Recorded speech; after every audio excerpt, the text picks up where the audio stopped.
안녕하세요. 반갑습니다. 한국 CS마인드 교육센터 박정민 강사입니다. CS 리더스 관리사 기출문제 2020년 10월 10회차 2020년 12월 6일날 진행이 됐던 CS 리더스 관리사 CS 실무론 11번부터 20번까지 문제풀이 분석 동영상 시작하도록 하겠습니다. 자, 그러면 11번부터 보겠습니다. 다음 중 상황별 수명과 명령받는 거죠. 보고 요령에 대한 설명으로 올바르지 않은 것은 무엇일까요? 자, 이 수명과 보고를 하나의 문제 유형으로 섞어서 출제됐던 문제 유형입니다.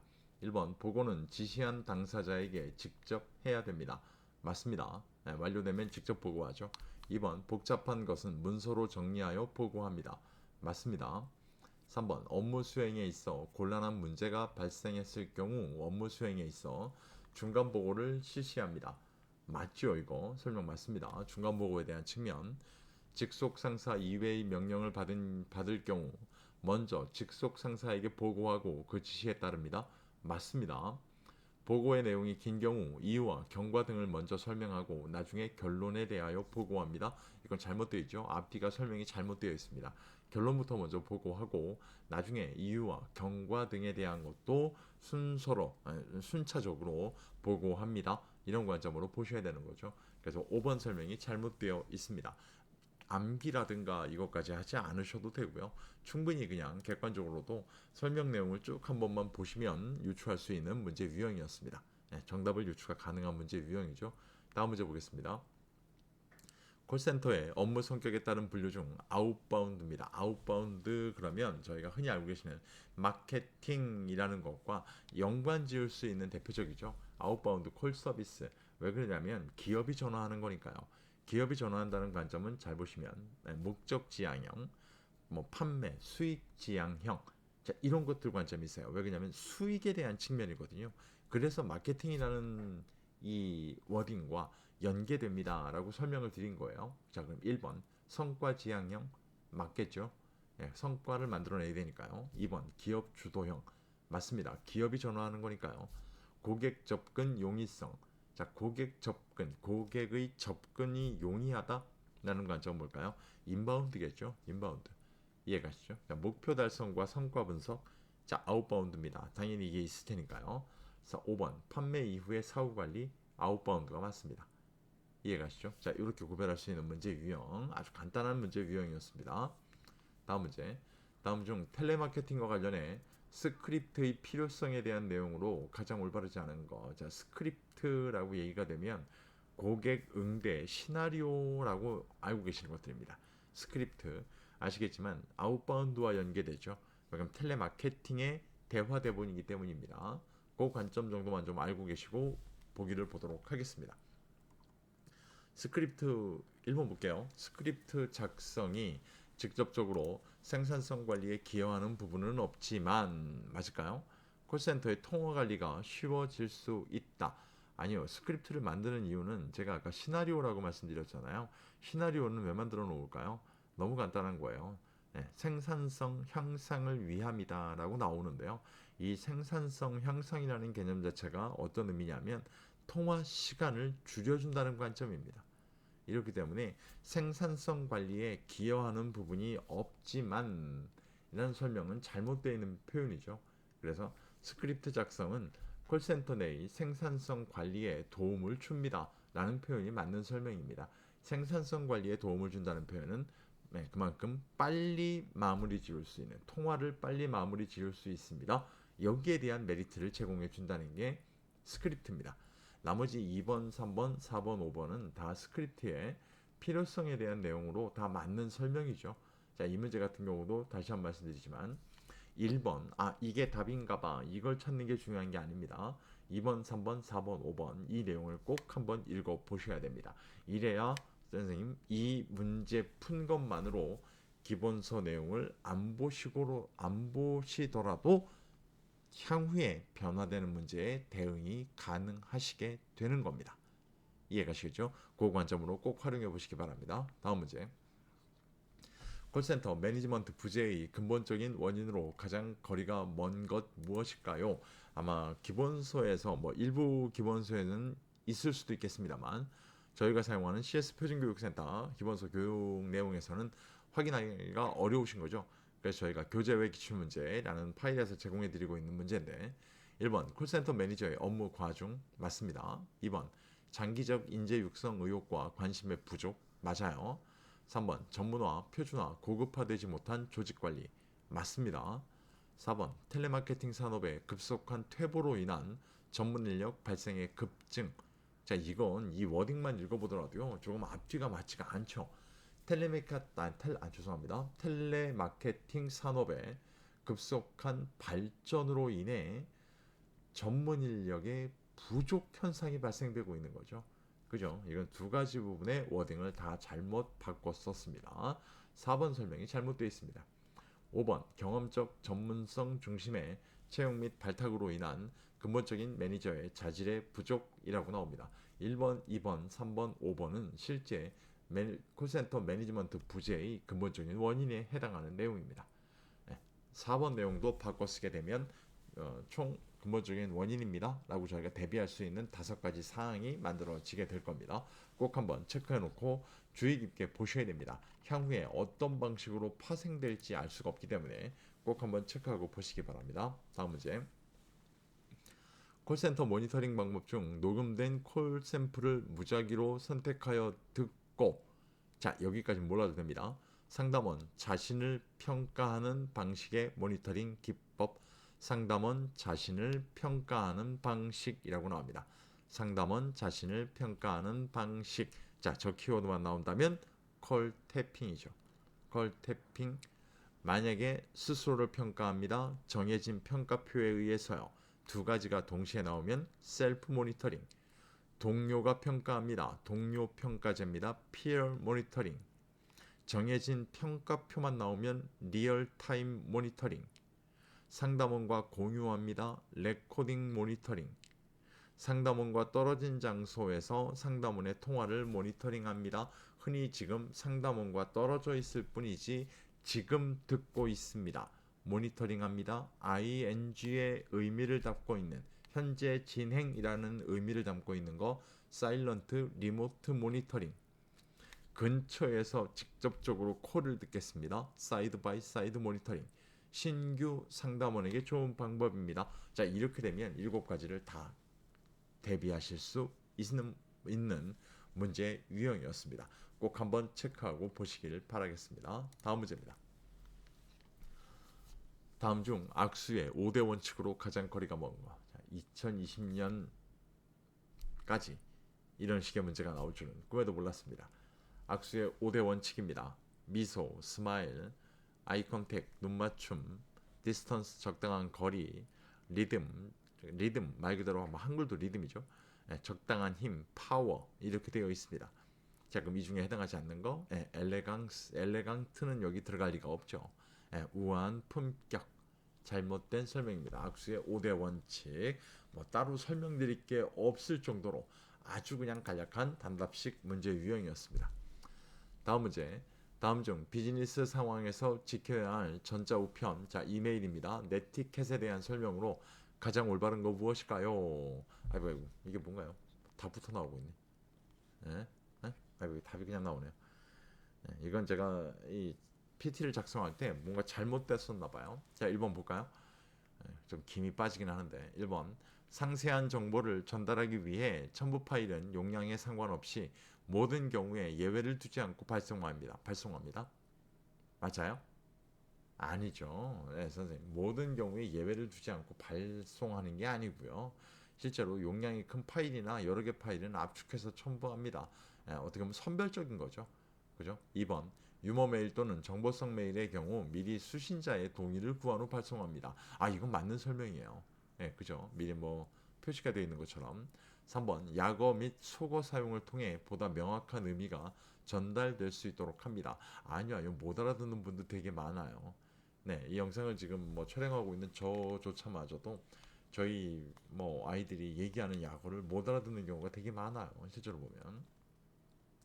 그 대표적인 게 저희 아이가 얘기했던 뭐 BTS가 뭐예요? 라고 했을 때 제가 영문과 출신인데 석유 화합물 중에 한 가지야 라고 얘기했다가 정말 봉변을 당한 적이 있습니다. 그 당시에는 몰랐거든요. 지금은 모르면 안 됩니다만 안 되는 뭐 상황이죠. 지금은 그죠? 예. 4번 첨부 파일의 경우 바이러스 감염의 위험성이 있기 때문에 압축하지 않고 바로 원본 상태로 발송하는 것이 원칙이다. 이거 잘못됐죠. 아까도 압축한다라고 말씀을 드렸어요. 특히 가능하면 오픈 소스로. 5번 대다수의 비즈니스 메일은 빠른 답변을 원하기 때문에 가능하면 1시간 안에 답장을 보내는 것이 좋다. 이러면 얼마나 좋을까요? 24시간 안에 하루 정도의 여유를 갖고 답장을 보내시면 될 것 같습니다. 자, 이 문제 아예 답을 공개해 놓고 지금 설명을 드렸는데 꼭 한번 보시길 바라겠습니다. 1번, 3번, 4번, 5번이 왜 틀렸는지만 아시게 되면 그냥 기본서 학습하시는 것과 동일합니다. 꼭 활용하고 보시기 바랍니다. 다음 문제입니다. 의전, 자, 프로토콜입니다. 에티켓이라는 의미가 확장되고 확장되고 확장돼서 나라 간 또는 기업 간, 뭐 정부 간 어떤 지켜야 되는 기본적인 의식, 이걸 우리가 프로토콜, 의전이라 부릅니다. 관련해 자리 예우와 관한 기준으로 가장 올바르지 않은 거, 자, 의전에 관한 자리 예우 아시겠지만 의전의 5R 중에 마지막에 있는 게 right입니다. 오른쪽입니다. 그 개념은 꼭 기억하고 계셔야 됩니다. 자, 그럼 하나씩 볼까요? 1번 자리를 기준으로 할 때는 중앙이 가장 우선입니다. 이거 잘 보시면 중앙 연단 이 설명이 없고요. 그냥 자리를 기준으로 합니다 라고 했을 땐 중앙이 가장 우선입니다. 맞습니다. 만약에 2번 보기처럼 자리를 둘로 나눕니다. 자, 이럴 경우에 어떻게 되느냐? 아까 말씀드렸던 5R의 right가 만들어집니다. 자, 자리를 둘로 나눌 경우 맞은편에서 보았을 때 잘 보세요. 지금 제가 앉아 있는 방향과 저쪽에서 저를 바라보는 방향이 있어요. 지금 그걸 얘기하는 겁니다. 저쪽에서 저를 바라보았을 때 좌측이 우선입니다. 저 사람이 상대방 앞에 있는 사람이 저를 봤을 때 좌측이라는 건 제 입장에서 어느 쪽? 오른쪽이죠. 맞는 설명입니다. 3번 아랫사람은 윗사람에게 먼저 경의를 표시하고 대등한 관계에서는 서로 경의를 표시합니다. 맞아요. 이 설명도 맞습니다. 4번 예우의 서열은 일정한 기준에 따라 정하며 직위 높고 낮음, 나이, 직위가 같은 때는 행정조직법상의 순서 등에 의한다. 자, 이게 참 어려웠던 이유가 뭐냐면 행정조직법이 아니라 정부조직법입니다. 정부조직법상의 순서 등에 의합니다. 자, 이렇게 설명돼야 맞는 설명입니다. 4번이 잘못된 내용입니다. 이 문제 같은 경우는 조금 뭐 아쉬웠던 게 문제에서 자리와 예우에 관한 기준이라고 얘기해 놓고 결국 오답은 자리와 예우에 대한 것보다는 조금은 결이 다른 걸 오답으로 만들었다는 거예요. 이 측면에서는 조금 아쉬움이 남는 문제 유형이었습니다. 5번 각종 행사에서 특별한 역할이 있을 때는 서열에 관계없이 자리 등의 배치를 달리 할 수도 있다. 네, 맞습니다. 연단에 서야 되는 순서다라고 했을 경우엔 자리 배치를 좀 바꿀 수도 있습니다. 분명히 그 관점 판단하고 보시면 됩니다. 자, 다음 문제입니다. 드디어 범 나오네요.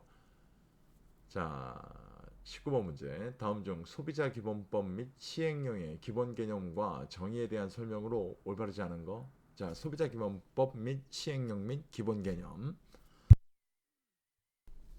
1번부터 보겠습니다. 소비자라 함은 사업자가 제공하는 물품 또는 용역을 소비생활을 위하여 사용하는 자 또는 생산활동을 위하여 사용하는 자로서 대통령령이 정하는 자를 말합니다. 맞습니다. 이렇게 정의되어 있죠.